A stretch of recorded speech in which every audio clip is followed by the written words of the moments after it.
Most resume bullets do not fail because the person did nothing impressive. They fail because the recruiter cannot understand the achievement fast enough. A recruiter is not reading your resume like a biography. They are scanning for evidence. They want to know what you did, what changed because of it, where it happened, and how big it was. A weak bullet sounds like a job description. It says things like managed emails, helped customers, worked on reports, or responsible for scheduling. None of that is useless, but it does not show the value of your work. A strong achievement bullet tells a tiny success story in one sentence. It shows an action, a result, the situation, and some sense of size. That is what makes it easy for a recruiter to understand. A useful formula is verb, impact, context, and number. Start with a strong action. Explain the outcome. Add enough context so the reader understands the setting. Then use a number when you honestly can. The verb tells the recruiter your role in the story. Led, built, improved, reduced, trained, coordinated, analyzed, and resolved all create a clearer picture than helped or worked on. Impact answers the most important question: so what? If you created a report, what did the report help people do? If you handled customers, what problem did you solve? If you organized files, what became easier afterward? Context keeps your bullet from sounding like a random claim. A recruiter needs to know whether you supported a small team, a busy store, a regional project, a software launch, or a classroom full of students. Numbers make scale visible. They can show money, time, volume, frequency, percentage, team size, customer count, error rate, response time, or project size. The number is not decoration. It is evidence. Many people think a metric only counts if it is dramatic. That is not true. A small, honest number can be more believable than a giant, vague claim. 5 reports per week, 20 customer calls per day, or 3 new training guides can all help. Imagine the original bullet says, answered customer questions. That tells us almost nothing.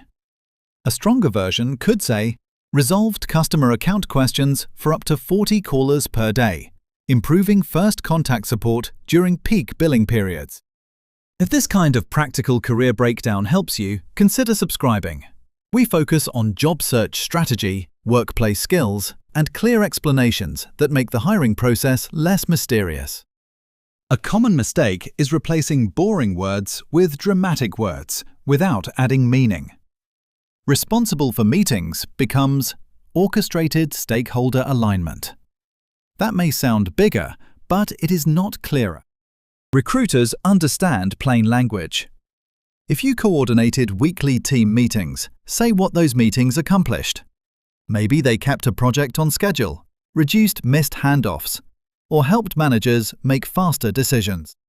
Here is an administrative example. The weak version says, scheduled meetings and maintained calendars. A stronger version says, coordinated calendars for 6 executives and scheduled cross-department meetings, reducing last-minute conflicts during monthly planning cycles. A sales bullet should not just say, sold products to customers. A stronger version could say, consulted with retail customers on product selection and exceeded monthly sales target by 12% through personalized recommendations. For project work, the weak version might say, helped with product launch. A stronger version says, coordinated launch checklist across design, marketing, and operations teams, helping deliver the product announcement on schedule. For data work, avoid stopping at created reports. Try something like, built weekly dashboard tracking support ticket trends, giving managers a faster view of backlog, response time, and recurring issues. Entry-level experience can still show achievement. Instead of assisted team with inventory, try counted and organized stock for 3 departments during weekly inventory checks, helping staff locate high-demand items more quickly. Not every role has revenue numbers or company-wide outcomes. That is fine. The right scale depends on the job. A cashier may show transaction volume. A teacher may show lesson planning. A coordinator may show event size. When rewriting a bullet, ask yourself one simple question. What evidence would help a stranger believe I did this well? The answer might be a result, a volume, a deadline, a before and after change, or a stakeholder group. If you do not have exact numbers, do not invent them. Use honest scale instead. You can say daily, weekly, high volume, cross-functional, multi-location, senior leaders, new hires, or customer-facing if those words are true. Sometimes an estimate is reasonable, but it should be grounded in reality. If you handled about 20 calls per shift, that is different from guessing a dramatic number because it sounds better. Accuracy protects your credibility in interviews. A good achievement bullet should survive a follow-up question. If the interviewer asks how you did it, you should be able to explain the steps, the tools, the people involved, and the outcome without panicking. Achievement bullets work best when they connect to the job you want next. If the job posting asks for process improvement, highlight a time you improved a process. If it asks for client communication, show client communication. Matching the job does not mean copying the posting word for word. It means choosing real examples from your experience that prove the same skills. The recruiter should see a connection without feeling like the resume was pasted together. Specificity is what makes a bullet memorable. Trained employees is okay. Trained 12 new cashiers on closing procedures and register accuracy is much clearer. Now the reader sees the audience, the task, and the scale.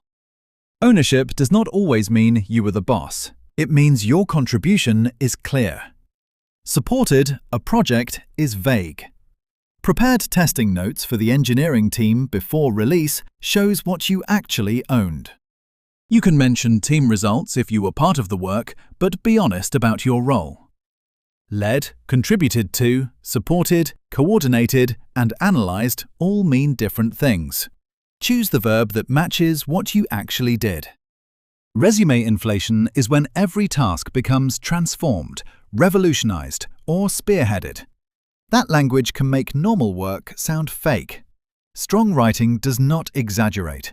It makes real value easy to see.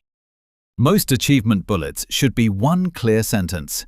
If you need 3 lines to explain it, the idea may be too crowded. Split the work into separate bullets or choose the most important result. One strong structure is action first, then what you did, then the result.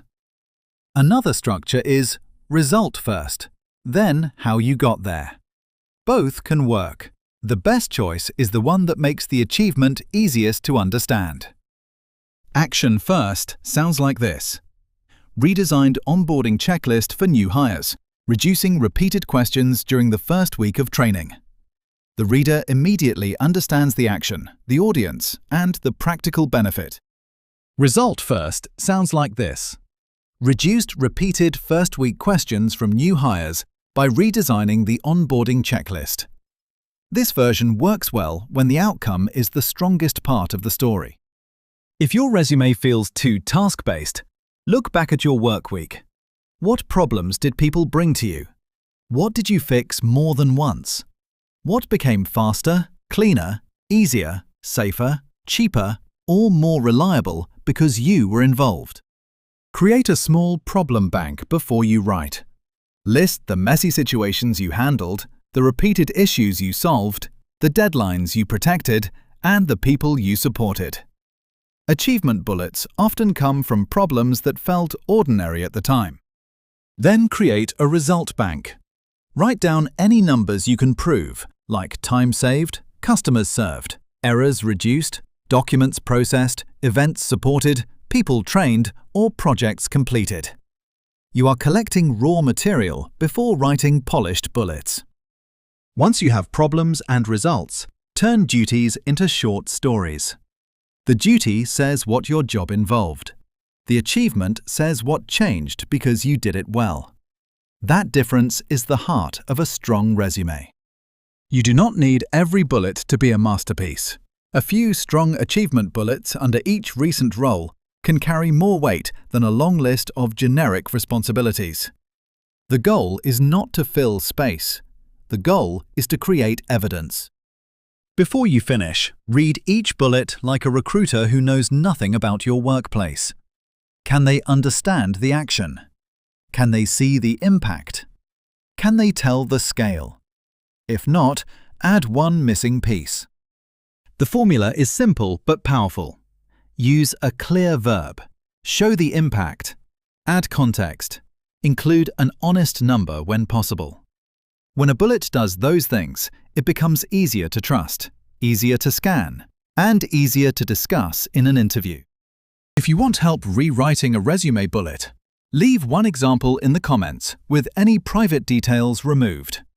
You can also suggest the next career topic you want explained in a clear, practical way.